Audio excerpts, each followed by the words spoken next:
Assalamualaikum warahmatullahi wabarakatuh. Kami dari kelompok 8 akan menjelaskan makalah kami yang berjudul Model Studi Al-Quran Kontemporer. Jadi kelompok kami beranggotakan dua kelompok. Yang pertama saya sendiri dan yang kedua Muhammad Thorif Akhiludin. Dan materi pertama akan diterangkan oleh saya sendiri. Materi yang pertama adalah model tafsir sastra. Salah satu keunikan Al-Quran adalah adanya pengulangan kata di beberapa ayat. Dalam surat Ar-Rahman, contohnya, terdapat pengulangan sebanyak 31 kali. Dan hal ini merupakan suatu keunikan yang diteliti oleh berbagai kalangan ulama ahli tafsir. Tetapi harus secara menyeluruh yang meliputi mata, hidung, telinga, dan sebagainya. Sehingga hal tersebut merupakan suatu keuntungan model tafsir sastra Al-Quran di era kontemporer. Setidaknya pada paruh akhir abad ke-20 mendapatkan perhatian yang lebih dan istimewa. Terlihat banyak karya kesarjanaan yang dihasilkan pada kurun waktu tersebut. Kekayaan karya yang demikian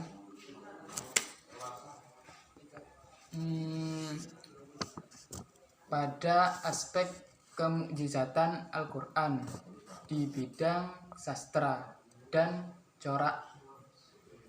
Secara garis besar metode kajian sastra tematik dapat disimpulkan pada aspek kemukjizatan Al-Quran di bidang sastra dan corak tema.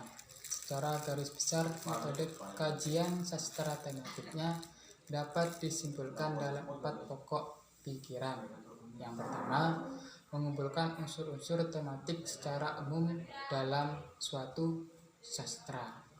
Yang nomor 2, memahami beberapa hal di sekitar nas yang ada, seperti mengkaji ayat sesuai dengan kondisi ditirukannya Al-Quran. Yang nomor 3, mengetahui indikasi makna yang terkandung dalam lafaz-lafaz Al-Quran. Yang nomor 4, memahami rahasia takbir dalam Al-Quran dengan cara mengungkap keindahan serta pemilihan kata tanpa mengesampingkan struktur bahasa. Yang kedua, hermeneutik. Secara etimologi, hermeneutika berasal dari kata Hermes yang berasal dari Yunani kuno yang bertugas menyampaikan berita dari Sang Mahadewa kepada manusia.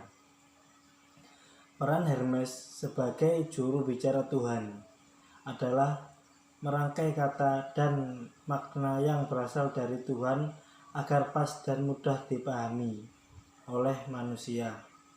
Sedangkan jika dilihat dari segi terminologinya, kata hermeneutika ini bisa didefinisikan sebagai 2 hal, yakni 1, mengungkapkan pikiran seorang dalam kata-kata.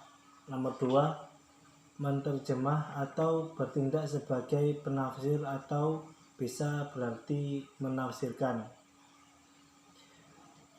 Hermeneutika dalam tradisi barat pada awalnya merupakan bagian dari ilmu filologi, ilmu yang membahas tentang asal-usul teks. Mulai pada abad 16, hermeneutika mengalami perkembangan dan memperoleh perhatian yang lebih akademis dan serius ketika di kalangan ilmu gereja. Di Eropa terlibat diskusi dan debat mengenai Aunetistic Bible. Demikian yang bisa saya sampaikan, kurang lebihnya mohon maaf. Wassalamualaikum warahmatullahi wabarakatuh.